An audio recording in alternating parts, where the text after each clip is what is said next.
সংখ্যানুপাতিক নির্বাচন।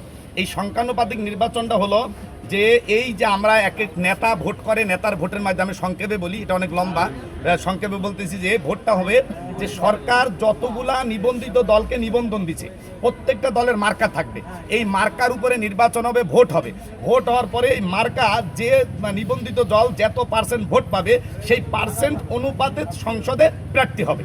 তাহলে দেখা যাবে বাংলাদেশের একজন মানুষও তার ভোট কোথাও মানে অমূল্যায়ন হওয়ার সুযোগ নাই। প্রত্যেকটা ভোটারের মূল্য আপনারা এখন জানেন যে এই যে পদ্ধতি আমাদের নির্বাচনের মাধ্যমে ভোটারদের কোনো মূল্যায়ন নাই, ভোটারদের দ্বারে দ্বারে যায় না, নেতাদের দ্বারে দ্বারে দেখায়। একজন নেতাকে কয়েক লক্ষ টাকা দিলে ওই নেতা মহল্লার ভোটগুলা কভার করে দিবে, কিন্তু না, যদি পিয়ার পদ্ধতিতে নির্বাচন হয় কোনো নেতার টাকা দেওয়ার সুযোগ থাকবে না, প্রত্যেকটা ভোটারের মূল্য বাড়বে এবং সেই ভোটারদের ভোটের মাধ্যমে নির্বাচিত হয়ে সরকার গঠন হবে। প্রত্যেকটা ভোটের তার অধিকার সংসদে বাস্তবায়ন হবে। এটা সংসদের পিয়ার পদ্ধতি নির্বাচন। আর এই পিয়ার পদ্ধতি নির্বাচনটা আমরা অনেকেই বুঝতেছি না, এই জন্য যে বুঝতে পারে, আপনারা যে একবার বুঝবে সে পিয়ার পদ্ধতি নির্বাচন ছাড়া বাইরে যাওয়ার কোনো সুযোগ নাই।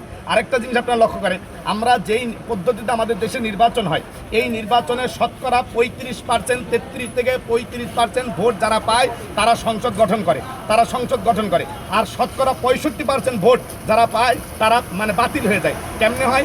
এখানে যদি 5 জন প্রার্থী থাকে, 6 জন প্রার্থী থাকে, 1 জন প্রার্থী পাস করে, 5 জন প্রার্থী ফেল করে, 5 জন প্রার্থীর গড়ে ভোট যদি হয় 17,000, একজন প্রার্থীর ভোট হবে সেখানে মাত্র হয়তো 2-4 হাজার, মানে ডিফারেন্স মানে কোনো ডিফারেন্স থাকে না, অনেক ভোট কমে হয়। ভোট কম পেয়েও সে সংসদ গঠন করে। এই নাম হচ্ছে, এটাই হচ্ছে পিয়ার পদ্ধতি। যে পিয়ার পদ্ধতি কোনো নেতা থাকবে না, পিয়ার পদ্ধতি কোনো টাকা খরচ হবে না। আর বাংলাদেশে যদি পিয়ার পদ্ধতি নির্বাচন না একবার বাস্তবায়ন হয়ে যায়, শতকরা 80 থেকে 90% চুরি ডাকাতি, দেশের টাকা লুণ্ঠন একবারে বন্ধ হয়ে যাবে। দেশের টাকার বাজে পথে ব্যয় করার কোনো সুযোগ নাই। নির্বাচনের সমস্ত টাকা ব্যয় করবে সরকার, সমস্ত টাকা সরকার ব্যয় করবে, সরকারের ফান্ড থেকে ব্যয় করবে।